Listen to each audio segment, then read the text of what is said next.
Assalamualaikum warahmatullahi wabarakatuh.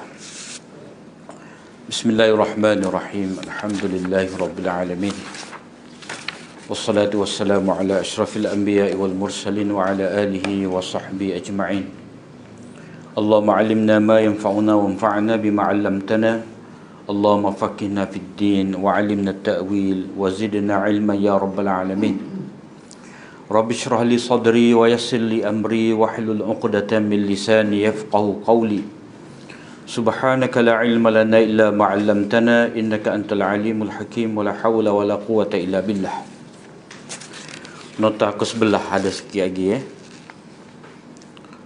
muka surat 127. Qauluhu ta'ala wa in tubdu ma fi anfusikum aw tukhfuhu yuhasibukum bihillah. Al-ayah mansukhatun biqaulihi ba'dah la yukallifullahu nafsan illa wus'aha. Qultu huwa min babi takhsisil 'am. Bayyanatil ayatul mutaakhirah anna al-murada ma fi anfusikum min al-ikhlas wal nifaq la min ahadithin nafsi allati la ikhtiyara fiha fa inna at-taklifa la yakunu illa fima huwa fi wus'il insan. Ayat yang ke-6 yang dikatakan sebagai mansukh mengikut yang disebutkan oleh Imam Suyuti, itu ayat 284, ayat apa yang ada dalam hati. Wa in tubdu ma fi anfusikum aw tukhfuhu yuhasibkum billah. Dan jika kamu menzahirkan apa yang ada dalam hati kamu atau kamu menyembunyikannya, nescaya Allah akan menghitung dan menyatakannya kepada kamu. Ayat ini telah dinasahkan oleh ayat sesudahnya, la yukallifullahu nafsan illa wus'aha. Allah tidak memberati seseorang melainkan apa yang terdaya olehnya. Saya katakan, ini sebenarnya pengkhususan bagi pernyataan umum. Ayat terakhir telah menjelaskan bahawa apa yang ada dalam hati anda merujuk kepada keikhlasan dan kemunafikan, bukan lintasan hati yang luar daripada kemampuan manusia untuk mengawalnya, kerana taklif itu hanya dalam perkara yang sesuai dengan kesanggupan manusia. Jadi ini ayat yang terakhir yang dikatakan mansukh daripada surah Baqarah. Jadi walaupun ahli tafsir ramai yang mengatakan bahawa ayat ini sudah mansukh, tetapi Syah Waliullah dikata hubungan antara ayat 284 dengan ayat 286 ni bukan kata nasikh mansukh, tetapi hubungan dia itu adalah antara am dengan khas. Dalam usul fiqh dulu kita belajar, ada ayat am, ada dalil am, ada dalil khas. Tanda dalil am ni iaitu ada perkataan ma, wa in tubdu ma fi anfusikum. Jadi perkataan ma tu adalah lafaz am. Jadi Syah Waliullah kata, saya katakan ini sebenarnya pengkhususan bagi pernyataan umum. Pengkhususan bagi pernyataan umum ni dalam istilah dia takhsisul am, mengkhususkan yang umum. Jadi umum tu letak mana? Letak pada ma. Sebab itulah dalam terjemah itu kita kata apa ni umum lah. Apa, siapa, itu semua perkataan am. Jadi apa-apa saja boleh termasuk di bawah makna fi anfusikum. Jadi ayat yang kedua ni, ayat yang terakhir ni 286, la yukallifullahu nafsan illa wus'aha. Allah Ta'ala tidak memberati, mana tidak menjadikan seorang itu mukallaf dengan membebankan benda yang luar daripada kemampuan dia. Jadi yang dikatakan luar daripada kemampuan ni iaitu dilihat pada ayat au tukhfuhu yuhasibkum. Kalau kamu sembunyi pun dikira, dihisap. Mana dihisap ni, mana Allah SWT akan zahirkan, kalau salah dikira sebagai berdosa lah. Bila berdosa akan diambil tindakan.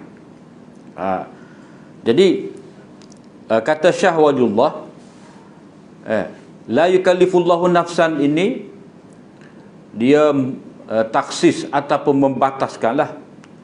Maknanya yang hanya dikira sebagai salah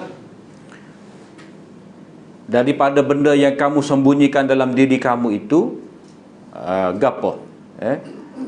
Iaitu tidak jujur, nifak,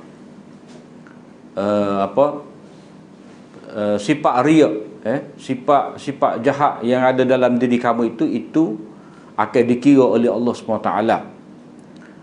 Jadi wa in tubdu, apa yang kamu zahirkan tu tak timbul kemuskilan. Tidak timbul kemuskilan. Sebab apa? Sebab seseorang itu tidak dikira sebagai bersalah selama mana dia tidak buat ataupun dia tidak berkata-kata. Manakala seorang itu dalam hati dia macam-macam. Dia nak gatu, nak curi lah, nak meropok lah, macam-macam dia rencanakan dalam hati dia, tapi dia tak buat. Dia tengok pada orang tu, dia nak marah, dalam hati tu macam-macam tu nak keluar, tapi dia tu tidak dikira salah. Nota 200 tidak merujuk, maknanya apa yang ada dalam diri kamu. Kalau kita pegu dengan ayat la yukallifullahu nafsan ni, mana kita kena kata apa-apa yang mampu kamu buat itu sahaja yang dikira sebagai bersalah, akan dihisap. Sebab la yukallifullah, Allah Ta'ala tidak mentaklifkan manusia melainkan hak dia mampu. Jadi pada ma fi anfusikum au tubdu tu dah, wa in tubdu ma fi anfusikum au tukhfu. Dia gini ayat ni, wa in tubdu ma fi anfusikum au tukhfu. Hu tu dia balik pada ma. Au tukhfu ma fi anfusikum. Dia takdir lagu tu. Wa in tubdu ma fi anfusikum au tukhfu ma fi anfusikum. Kamu hanya menyembunyikannya tu, kamu menyembunyikan apa yang ada dalam diri kamu. Jadi hak benda dalam diri kita ni kita nak sembunyikan dah. Lalu Allah Ta'ala nak hisap, kita kena tengok benda tu adakah kita mampu buat dalam pilihan kita untuk buat. Kita boleh kawal atau tidak. Jadi Syekh Wahidullah kata di sini, apa yang ada dalam hati anda tu merujuk pada ikhlas. Munafik, bukan lintasan hati yang luar daripada kemampuan manusia. Mana kita dalam fikiran kita ni telitah macam-macam ni, tak boleh kawal. Sebab dia benda tu dia mari telitah, luar daripada pilihan kita, benda tu mari. Macam-macam lah keraguan. Ada orang mari dalam diri dia kata, siapa kat cipta Allah? Dia mari benda lagu tu. Jadi mari benda lagu tu mari daripada syaitan, bukan pilihan dia. Jadi kalau benda tu dikira salah, susah kita. Susah kita. Jadi la yukallifullahu nafsan tu merujuk kepada hanya benda dalam pilihan kita, dalam ikhtiar kita sahaja dikira sebagai tanggungjawab kita, kita kena buat. Dan dikira berdosa kalau kita tidak buat. Jadi apa yang kamu sembunyikan dalam diri kamu tu, hak mana pilihan kamu, maka dikira berdosa. Hak mana bukan daripada pilihan kamu, maka tidak dikira sebagai berdosa. Jadi pilihan dapat memilih itulah yang dikatakan dalam kemampuan manusia. Usaha tu kesanggupan, kemampuan dia, keupayaan dia, dia dapat buat tanpa ada berat. Jadi bila benda tu jadi pilihan pada dia, dia nak ataupun tak say, dia boleh buat pilihan, maka itu dikira kemampuan dia. Macam kita kata orang tu dia sihat dah. 1 Ramadan, dia ada pilihan untuk dia puasa ataupun tidak puasa. Dia ada pilihan untuk dia puasa ataupun tidak puasa, dan dia mampu puasa, maka dia mukallaf untuk puasa pada hari itu. Kalau orang tu dah, dia pesel hari itu, dia pesel daripada malam lagi, dia tidur malam tu, bangun-bangun asar 1 Ramadan. Jadi macam mana dia tu, dia tak niat, malam tu dia tak niat, dia tak niat. Jadi nak kira dia sebagai wajib puasa kau tidak itu, ataupun dia bangun tu ngorik dah, orang baik ngorik dah, jadi tak ada puasa itu. Dia tidak dikira sebagai mukallaf. Sebab apa? Dia dalam keadaan tak khabar tu, bukan pilihan dia dua daripada kemampuan dia untuk puasa pada hari itu. Seperti orang yang tidur malam lah, tak sembahyang subuh sebab tak jaga, itu luar daripada pilihan dia tu. Sebab nyawa ni di tangan Allah Ta'ala, dia boleh membangkitkan kita mengikut kehendak dia. Jadi nota 295 ni kata-kata apa yang ada dalam hati anda menunjukkan bahawa seseorang harus memperhatikan segala fikiran dan perasaan jahat. Mana kena beringatlah ayat ni. Ayat wa in tubdu ma fi anfusikum aw tukhfu yuhasibukum bihillah ni tidak boleh kita nak kata mansuh, sebab ada lagi ruang untuk kita kata sebagai muhkam, boleh diamal lagi. Lagu mana? Jadi merujuk pada perkataan yuhasibukum bihillah, mana kamu kena takut, kamu kena memperhatikan muhasabah segala fikiran atau perasaan jahat yang secara tidak sengaja masuk dalam fikiran. Kena beringat juga, sebab benda-benda lagu ni jangan dilayan. Supaya orang waswas lah, masuk kau tidak, Allahu Akbar tu bila nak akad takbir, kalau dia layan perasaan saya kata tak masuk lagi tu, akad takbir mula. Jadi lintasan dalam hati dia hak tadi, macam tak masuk lagi ni, tak cukup lagi Allahu Akbar tu, tak masuk niat qasak, ta'arud, ta'yin, tak masuk lagi. Jadi bila mari perasaan tu dia layan, maka dia pun buat sekali lagi. Jadi ayatnya, benda yang tersembunyi dalam diri kamu ni, kamu kena periksa, kamu kena hitung, fikir baik-baik. Jangan dilayan bisikan-bisikan jahat yang tersembunyi dalam diri kamu tu, sebab nanti kesudahan dia Allah Ta'ala akan kira juga. Akhirnya dia jadi penyakit was-was. Sebenarnya ketika ayat ini diturunkan, para sahabat datang kepada Rasulullah SAW dan berkata, ini dalam riwayat Muslim, selama ini, kata sahabat, kita diperintahkan melakukan apa yang termampu kita laksanakan, iaitu sembahyang, puasa, jihad dan sedekah. Sedangkan ayat ini telah diturunkan kepada Tuhan, tetapi kita tidak dapat mengamalkannya. Buti hak tak boleh amal tu, hak tadilah autukhfu yuhasibkum bihillah. Rasulullah SAW menjawab, adakah kamu ingin mengatakan seperti apa yang dikatakan oleh ahli kitab sebelum kamu? Kamu nak tunggu ahli kitab kau, yang mana ahli kitab ni kata kami mendengar dan kami tidak taat. Bahkan kamu hendaklah mengatakan, mana kamu ni sebagai umat yang terbaik ni dah, umat wasatah ni, kamu kena kata kami mendengar dan kami taat. Tak sekira apa juga perintah Allah Ta'ala, kamu kena sedia untuk taat. Kamu kena kata kami pohonkan keampunanmu wahai Tuhan kami, ghufranak. Qalu sami'na wa ata'na ghufranaka rabbana wa ilaikal masir, dan kepada kamu jualah tempat kembali. Ketika itu ketika itu para sahabat, lidah mereka itu, ketika itu lidah para sahabat, maknanya sahabat ni jadi mudah nak turut,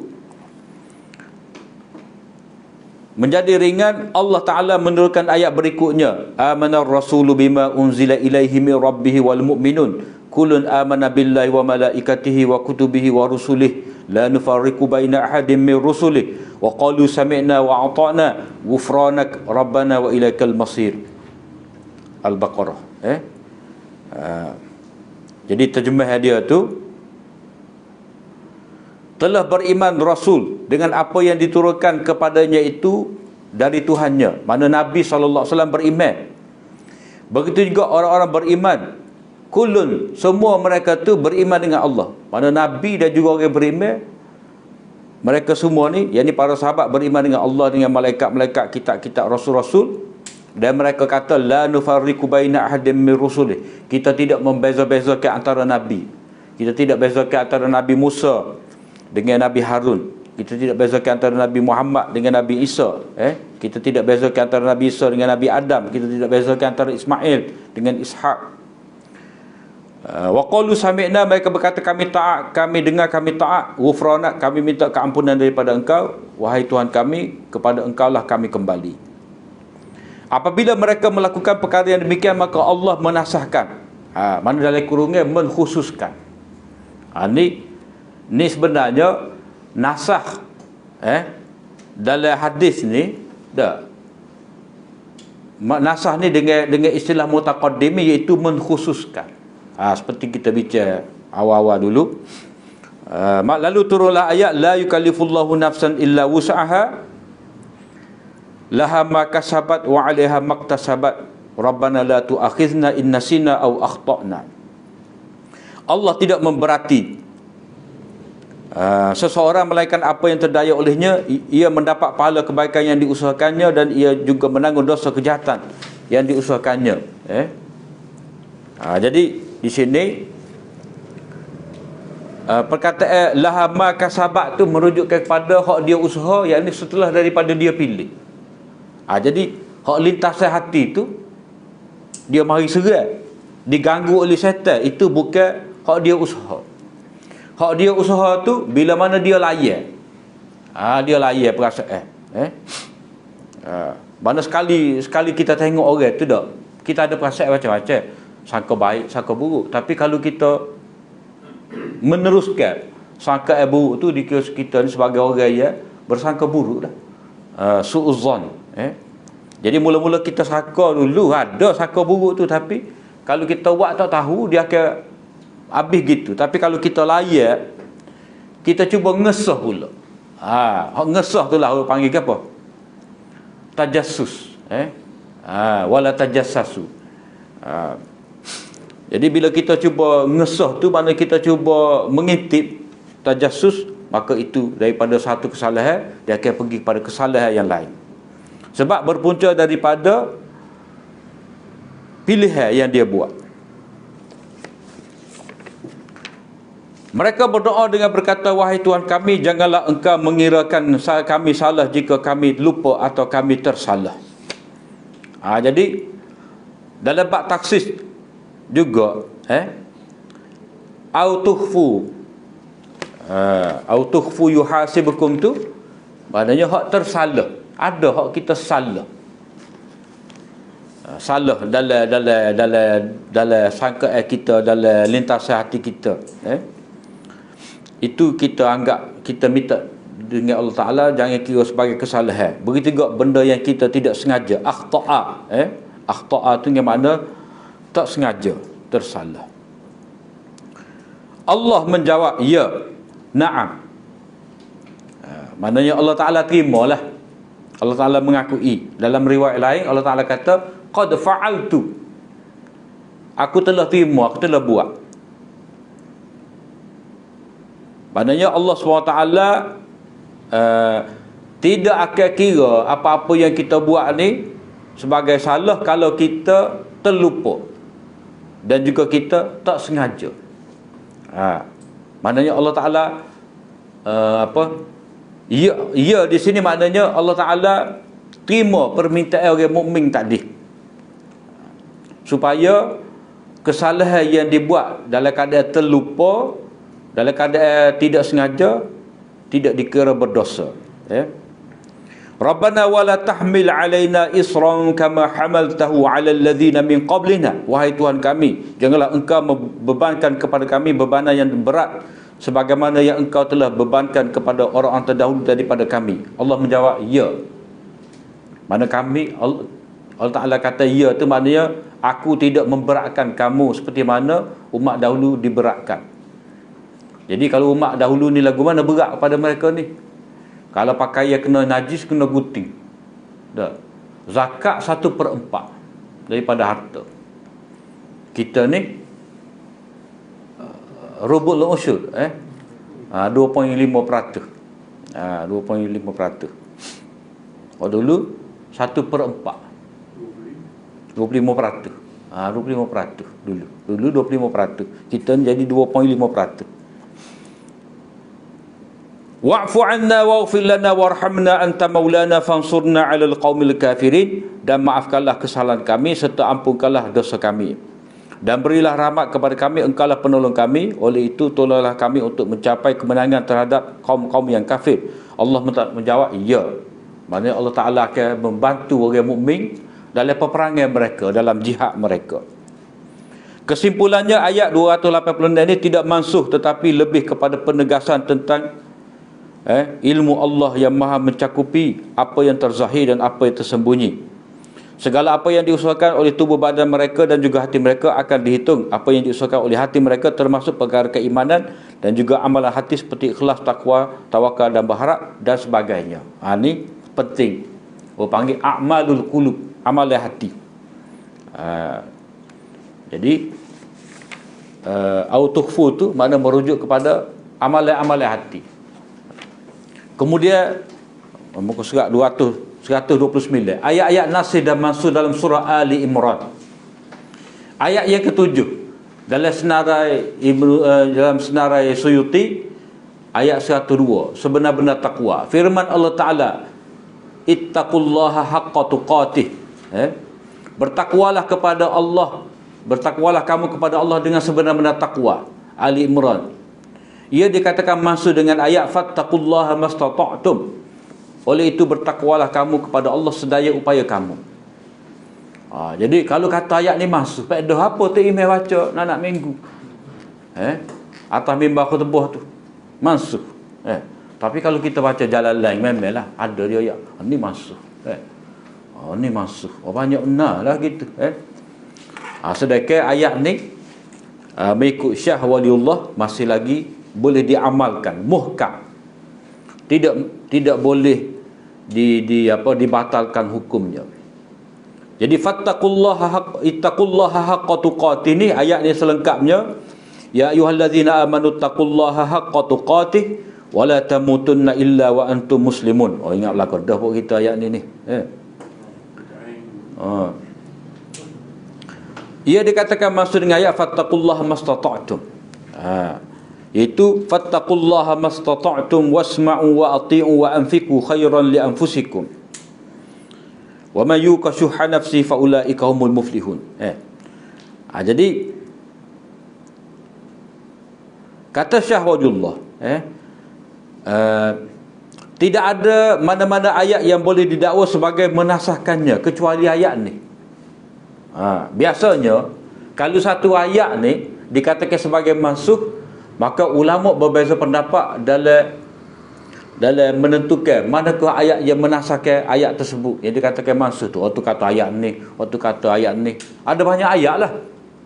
Tapi dalam bab ayat ittaqullaha haqqa tuqatih ni boleh sebut ayat ni saja.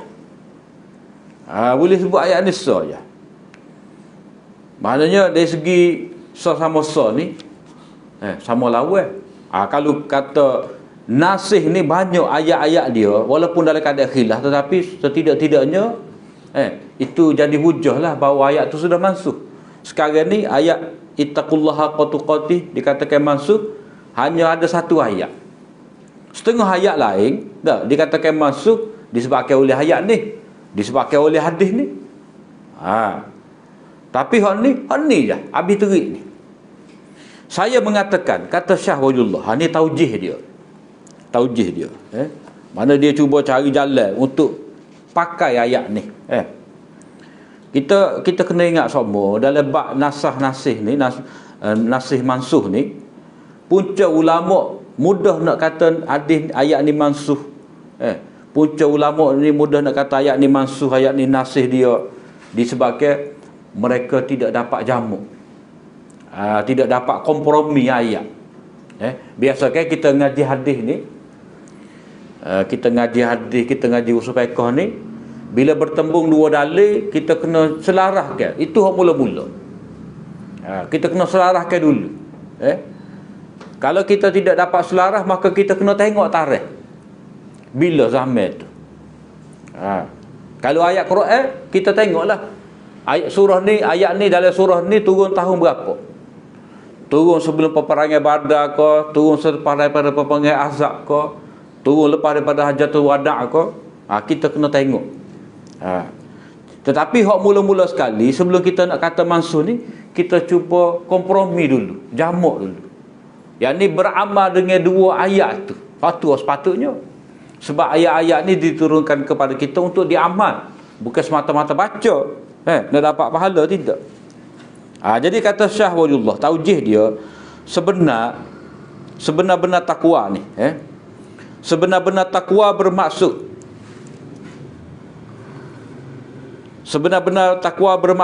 pada memelihara diri daripada syirik dan kufur dan apa-apa yang merujuk pada akidah. Haqqa tuqatih tu merujuk pada sebenar-benar takut jadi syirik, takut jadi kufur, takut rosak akidah. Hak tu. Manakala takwa sedaya upaya bermaksud pada amalan. Sekat-sekat boleh.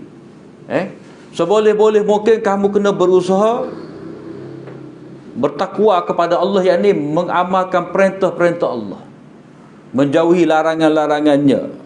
Seperti kita maklumlah, bila kata bertakwa ni, bertakwalah kamu pada Allah dengan mematuhi perintah-perintah Allah dan menjauhi larangan dia.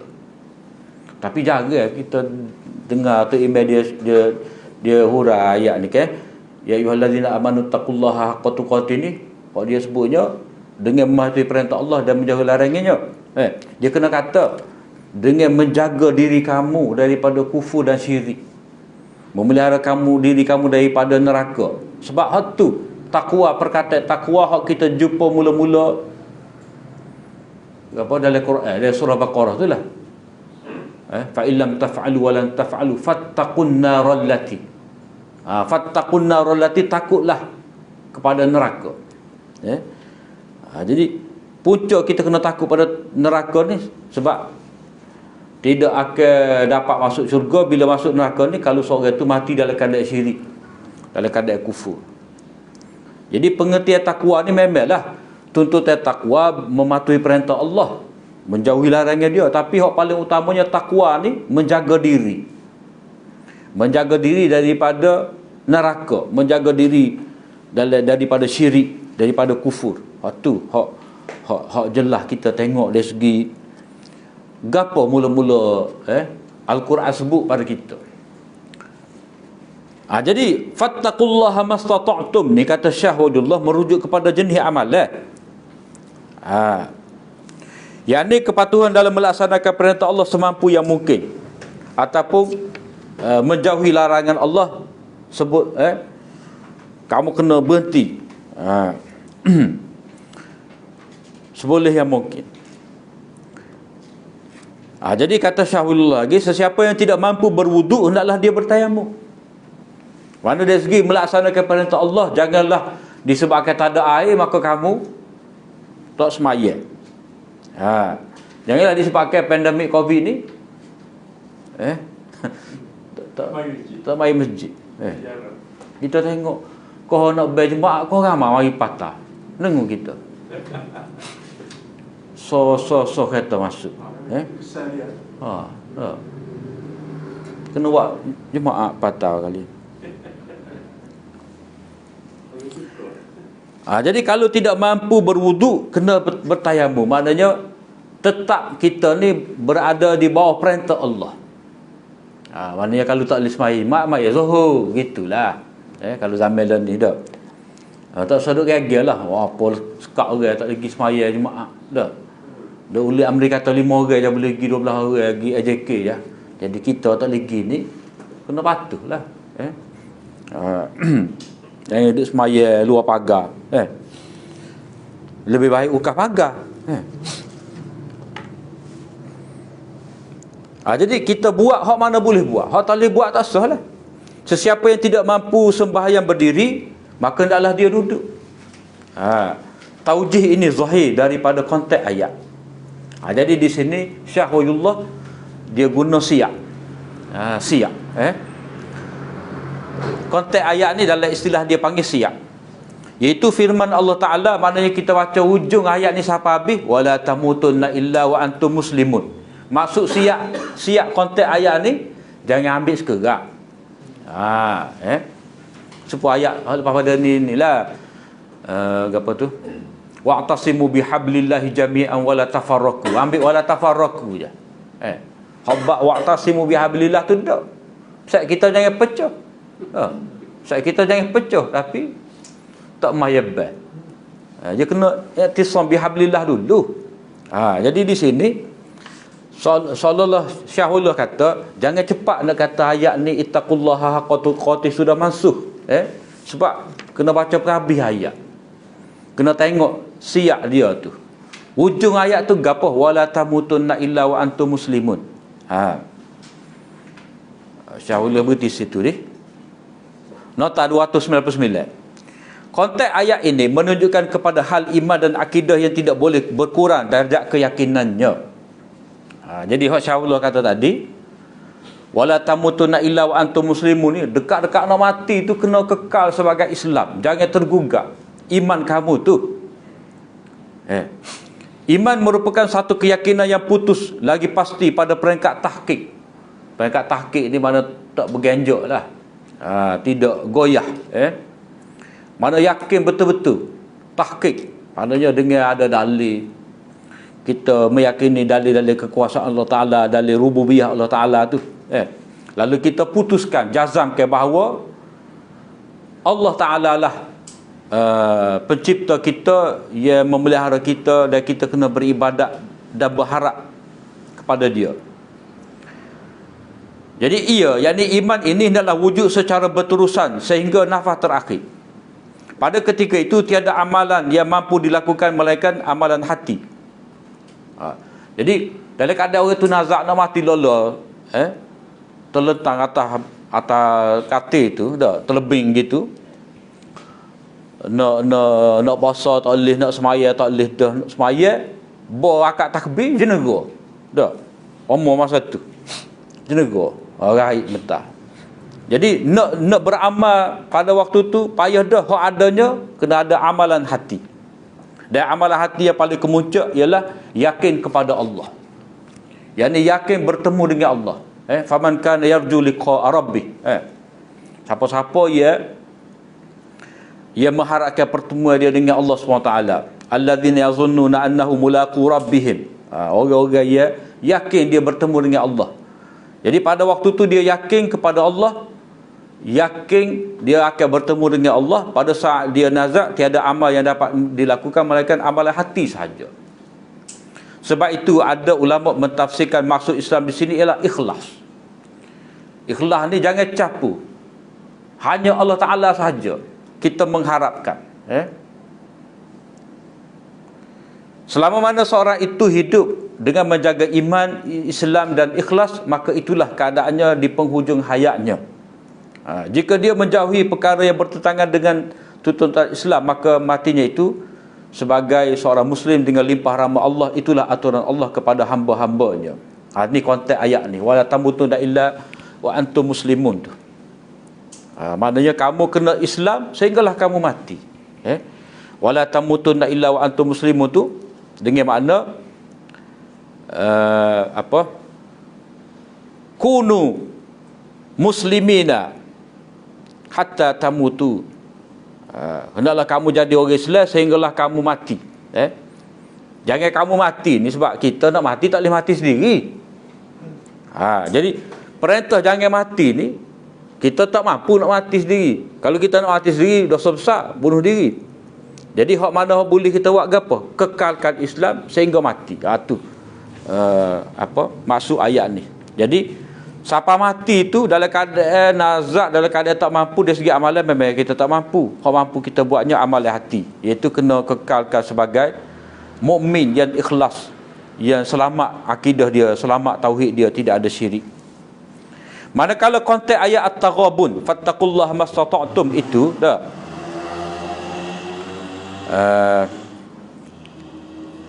dalam perkara amalan yang bergantung kemampuan seseorang itu. Bagaimana ni? Dalam perkara amalan yang bergantung kepada kemampuan seseorang untuk melakukannya, mengikut kemampuan fizikal dan harta. Ayat terpeling sikit, biarlah lorak-lorak. Maknanya amalan hak kita mampu buat gapo. Hak seperti Syahullah kata tadilah konteks ayat ni. Sebab kalau kita baca ayat ni fattaqullaha mastata'tum, surah Taghabun tu dah. Wasma'u wa ati'u wa anfiku. Wa anfiku tu ada infak. Ada infak, dermawan. Dah. Jadi dengar, taat dan infak lah. Jadi semua ni dia berkait dengan amalan tubuh badan dan juga amalan dengan harta. Jadi sebab itulah Syahrullah kata siap ayat Taghabun dengan Ali Imran ni tak sama. Siap Ali Imran ba'akidah, siap At-Taghabun ni dalam bab amalan. Maknanya wa anfiku tu, bertakwalah kamu kepada Allah SWT dengan semampu kamu, dan infaklah. Maknanya infak kita ni mengikut kemampuan lah kita. Tak boleh 10 riyal, dah 20 riyal. Mana ikut kemampuan kita. Sebab itulah dalam hadis Nabi Nabi kata apa? Ittaqun nar walau bisyikki tamrin. Bertakwalah kamu kepada Allah SWT, berlindunglah kamu daripada neraka walaupun secebis tamak. Mana setara tu pun kamu kena berusaha dengan amalan kamu untuk selamat daripada neraka. Jadi tu dalam bab amalan lah. Dalam bab amalan. Sebab ujung dia tu wala tamutunna illa wa antum muslimun. Sebab kalau tak Islam kafir. Kalau tidak bermukmin dia kafir. Haqqa tuqatih, benar-benar takut ni mana tak ada tolak ansur.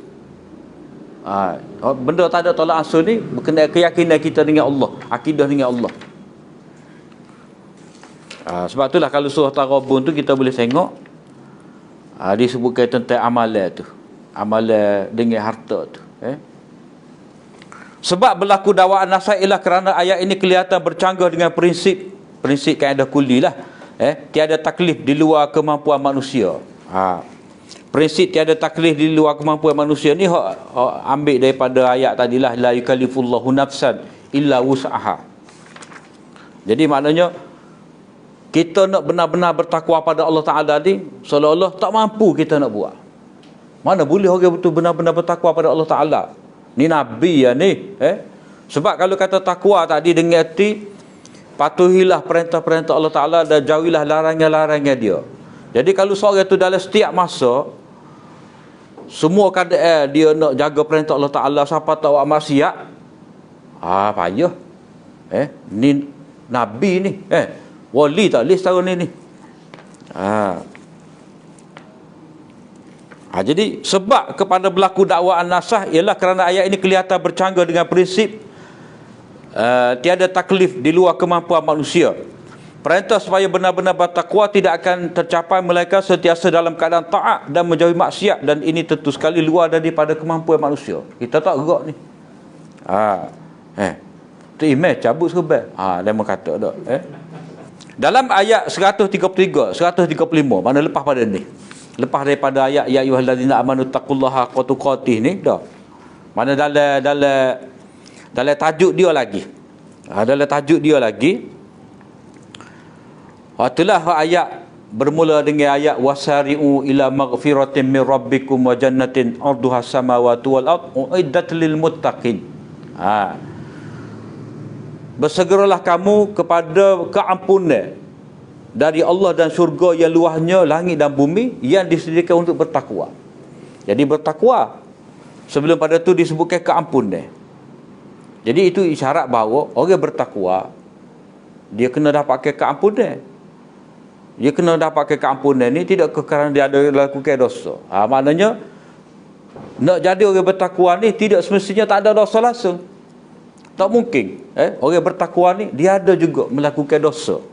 Cuma keadaan dia tu lain lah. Keadaan dia tu bukan dia nak buat dosa. Tapi ada berlaku kepadanya. Jadi ayat 133, 135 surah Ali Imran disebutkan beberapa sifat orang bertakwa. Antaranya ialah segera kepada keampunan Allah setelah melakukan kesalahan, dan mereka tidak membiarkan diri mereka dalam keadaan berterusan dengan maksiat. Dalam ayat tu Allah Ta'ala kata walam yusiru ala ma fa'alu wahum ya'lamun. Walam yusiru, mereka tidak berterusan melakukan apa yang mereka buat itu, yakni kesalahan, dalam keadaan mereka tahu. Cuma bila melakukan dosa mereka cepat bertaubat. Tu Ia membezakan antara mukmin bertakwa dengan fasik. Orang fasik ni dia lambat bertaubat. Orang bertakwa dengan orang fasik ni sama-sama buat dosa kecil. Cuma orang mukmin dia cepat bertaubat. Orang fasik dia buat dosa besar dan dia lambat bertaubat.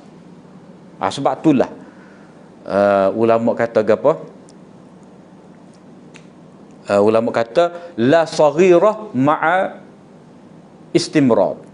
Tidak dikira sebagai dosa kecil lagi kalau dibuat berterusan.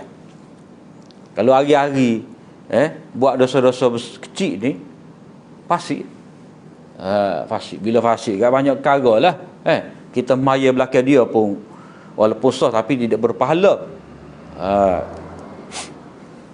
Contoh kata tak berhenti sakok macam tentu dah tak berhenti.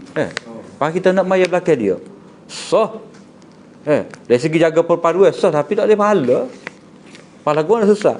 Majlis kena buat kira. Pihak berkewajipan tu kena buat kira. Maknanya antara temu duga dia kena tanya isap okok ke tidak. Kalau tak isap, kalau isap okok tak boleh. Tu. Syarat dia tak kena tahlil. Sedangkan benda pentingnya rokok ni. Sebab rokok ni bagai tak boleh rokok ni bagai tak boleh susu. Dah, bagai tak boleh susu.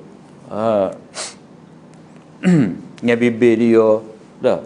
Dengan bau dia tu dah. Lepas tu hak tu duduk tahnik orang.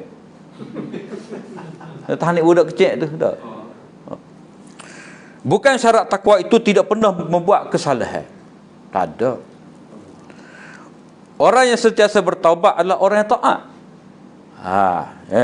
Taat kepada perintah Allah yang menyuruh supaya bertaubat dan beristighfar. Jadi bila kata bertakwa ni dengan mentaati perintah Allah. Di antara perintah Allah Taala apa? Bertaubatlah. Maknanya orang tu walaupun dia buat dosa lalu dia bertaubat tetap dia sebagai orang bertakwa. Taus berkata, Taus bin Kaisar ni antara anak murid Ibnu Abbas Ya ayyuhallazina amanu taqullaha haqqa tuqatih. Tafsir dia fa illam taf'alu wa lam tastati'u. Taus berkata, bertakwalah kamu pada Allah Taala dengan sebenar-benar takwa, tapi kamu tidak mampu. Kamu tidak akan dapat buat dan kamu tidak mampu. Bila begitu, fala tamutunna illa wa antum muslimun. Hak kamu mampunya mati dalam keadaan Islam. Maknanya bertakwa dalam erti hak yang difahami oleh kebanyakan orang, semua benda tu kita dapat taat. Segala maksiat dapat dijauhi itu sebenarnya kamu tidak dapat buat, kamu tidak mampu. Bila kamu tidak dapat buat, kamu tidak mampu, maka hak mampu kamu buat apa? Kekalkan keimanan kamu sampai akhir hayat. Kata Imam Tabari, ayat fattaqullaha mastata'tum tidak menunjukkan bahawa ia adalah manasih bagi ayat ittaqullaha haqqa tuqatih. Kerana ia kemungkinan dengan makna bertakwalah kamu kepada Allah dengan sebenar-benar takwa dalam apa yang kamu mampu. Dia gabung ayat. Fattaqullaha mastata'tum ay ittaqullaha haqqa tuqatih ay fi mastata'tum. Seolah-olah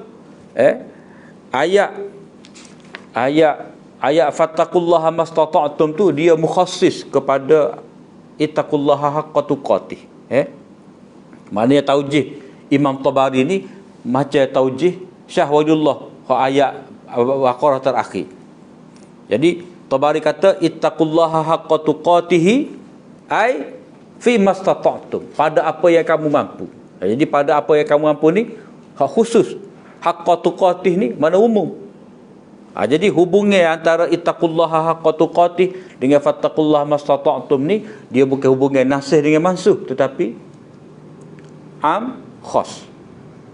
Jadi ayat Taghabun itu mentaksiskan umum ittaqullaha haqqa tuqatih. Tapi kita lebih nampak Syah Waliullah tu dah lebat ni.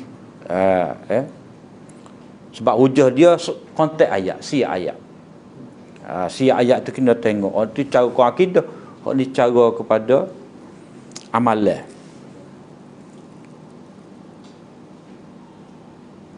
Tidak ada dinukilkan daripada Rasulullah sallallahu alaihi wasallam bahawa ia dimansuhkan.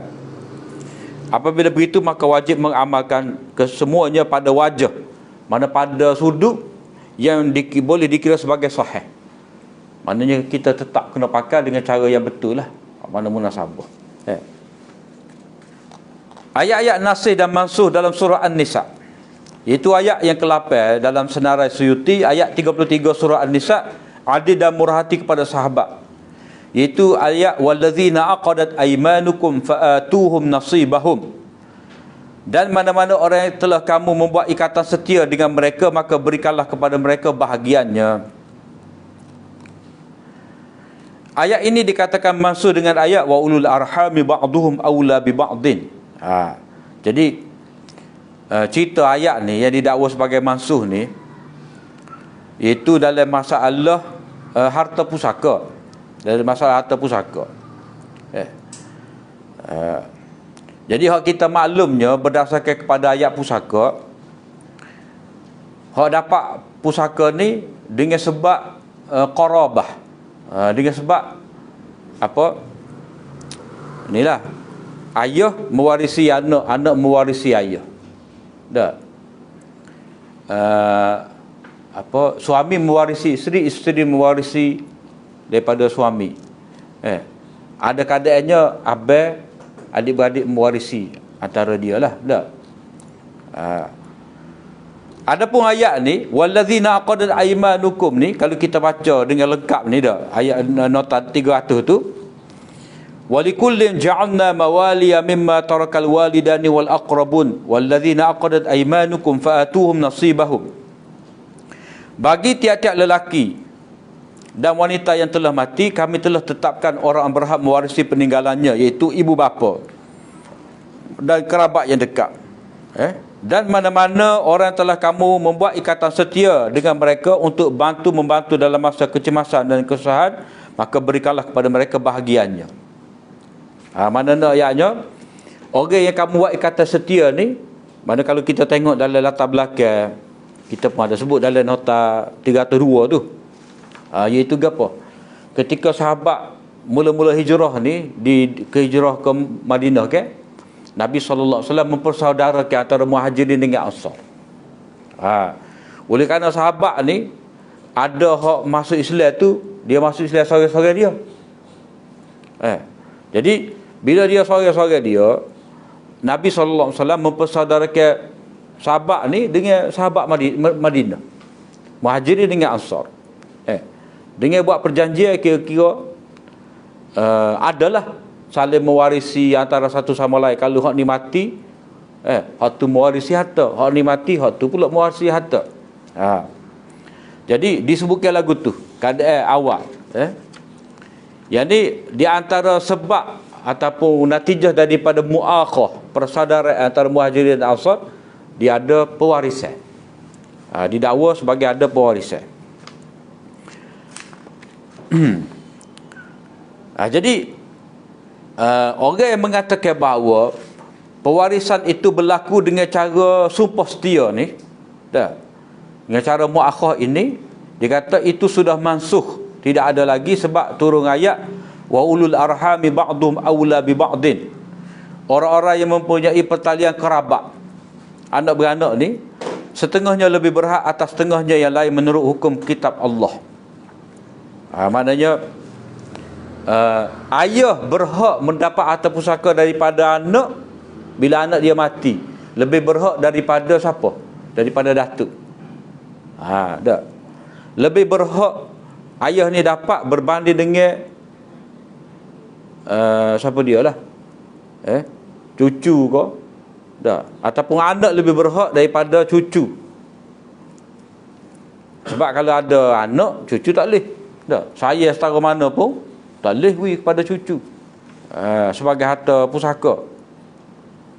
Jadi didakwa ayat wa ulul arhami ba'duhum ni sebagai ayat mawaris, ayat pusaka yang menasahkan ayat wallazina aqadat aymanukum fa'atuhum nasibahum.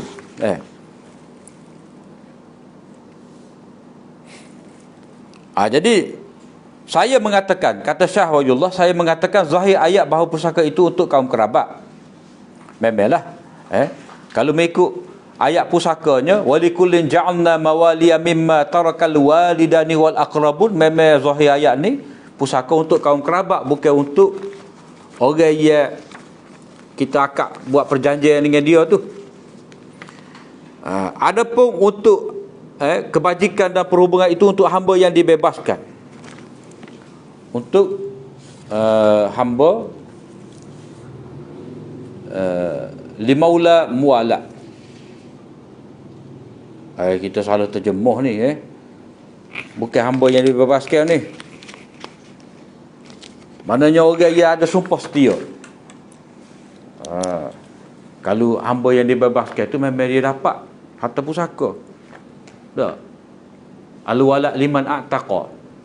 Al-wala' liman a'taqa tu dah salah terjemuh ni. Sebab maula tu dia banyak makna.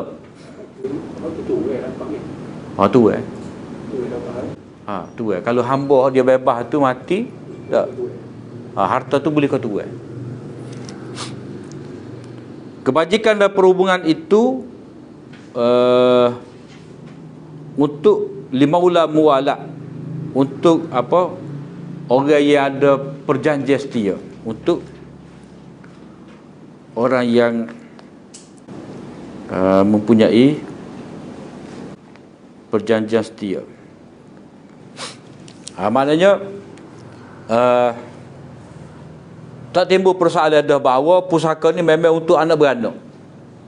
Lepas tu hak kita ada janji dengan dia ni, macam contoh situasi di Madinah.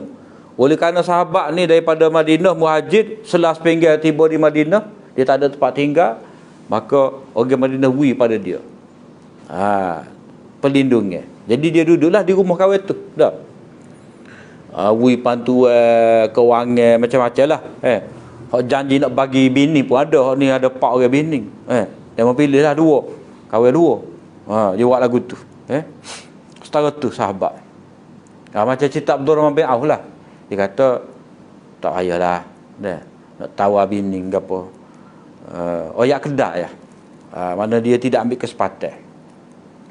Jadi, orang yang ada perjanjian lagu ni, dia dari segi nasibahum tu dengan arti kena jaga habuai bahagia tu dari segi kebajikan. Tetap ada kebajikan, tetap ada pertolongan tu. Kena jaga hubungan silaturahim.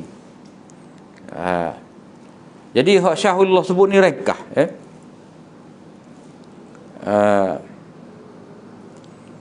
Kita ambil ni lah hak Imam Tabari tu. Nota 302 Imam Tabari. Imam Tabari mengatakan maksud berikanlah kepada mereka bahagiannya ialah pertolongan, pembelaan, nasihat dan pandangan. Maknanya ahli tafsir dah hak ia apa? Ia kata ayat ni sudah mansuh dulu, kena wi pusaka, dia salah faham. Nasibahum tu terus dia kata pusaka. Bahagian pusaka faraid 1/2, 1/3 lah. Sedangkan nasibahum dalam ayat waladzina aqadat aymanukum fa'atuhum nasibahum tu bahagia mereka, bukan semestinya pusaka. Bahagia lain, bahagia perlindungan, tempat tinggal, bahagia apa, nasihat, pembelaan, pertolongan, buah fikiran kau gapo kau, nasibahum tu. Jadi janganlah nasibahum tu cepat kita nak kata sebagai pusaka selalu. Maknanya dalam bab ni tidak pernah ditetapkan mualah tadi dengan sebab janji setia tadi ada sistem pusaka. Tak. Sebab nasibahum tu kata Tabari dengan erti nasihat, pandangan, pembelaan, bantuan. Mana contohlah, kalau orang muhajirin ini diganggu oleh mana-mana orang Madinah, katalah orang Yahudi Madinah ganggu orang muhajirin ni dak. Dengan dia kata, mu ni pendatang, kena kelik lah. Bapa mari duduk sini ni. Jadi, sahabat Ansar yang jadi saudara kepada dia ni kena bela. Kena bela. Kena jawab balik kepada orang yang mengganggu saudara dia tu. Jadi, itu nasibahum, bahagia. Hak patut dia dapat.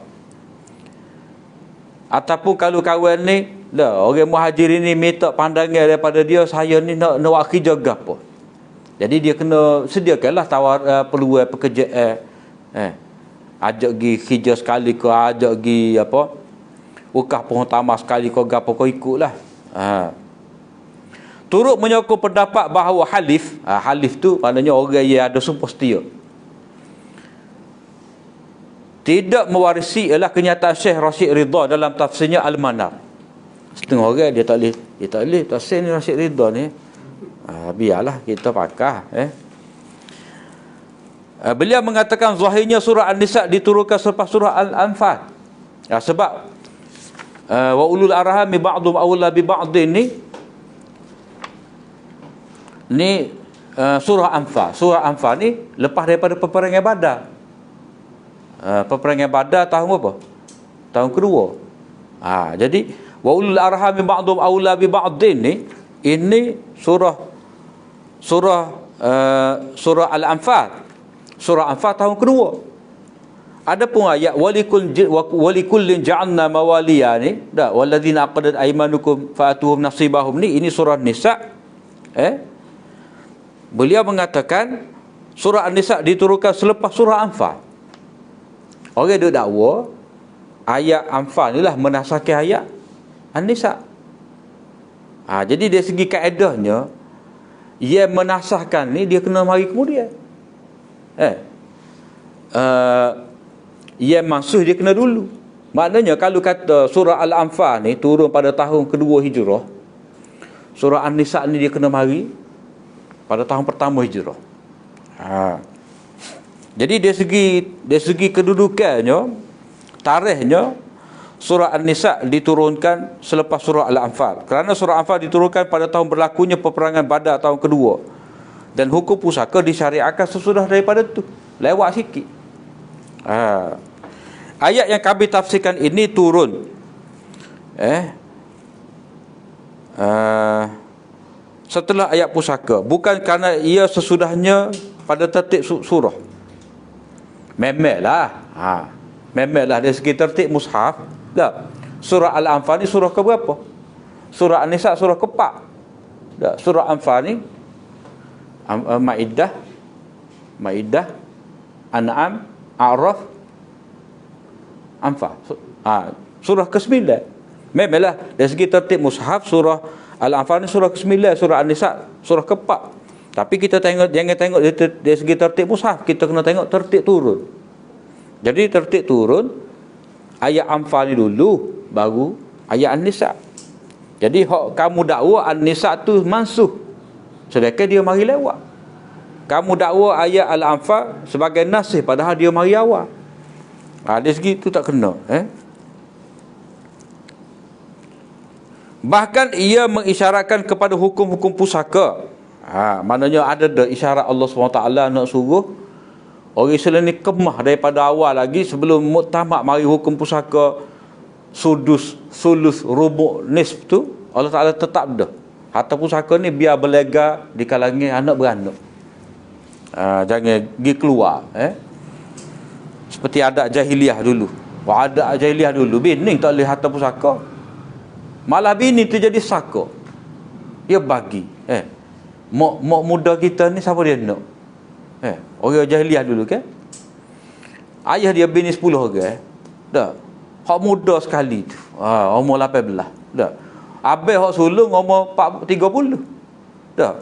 Adik dia tu 32 katalah. Dah. 28. Berbuk. Ayah yang mati berbuk. Mak muda.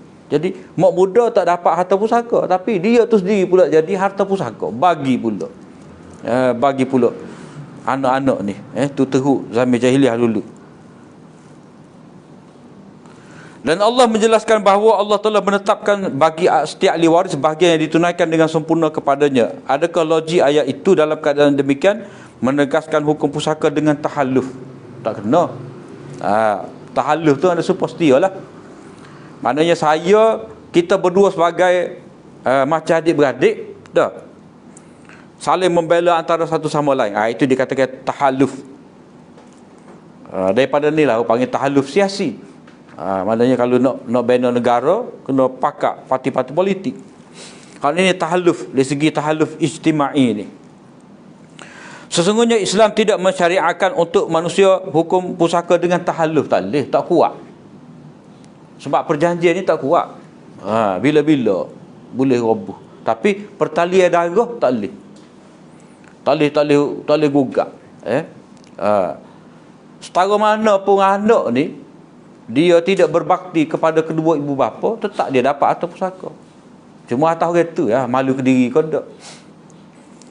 Sebenarnya ia membatalkannya dan menasahkan apa yang diamalkan. Maknanya maksud nasah di sini, Allah Ta'ala membatalkan apa yang diamalkan oleh orang-orang dahulu sebelum hari syariat.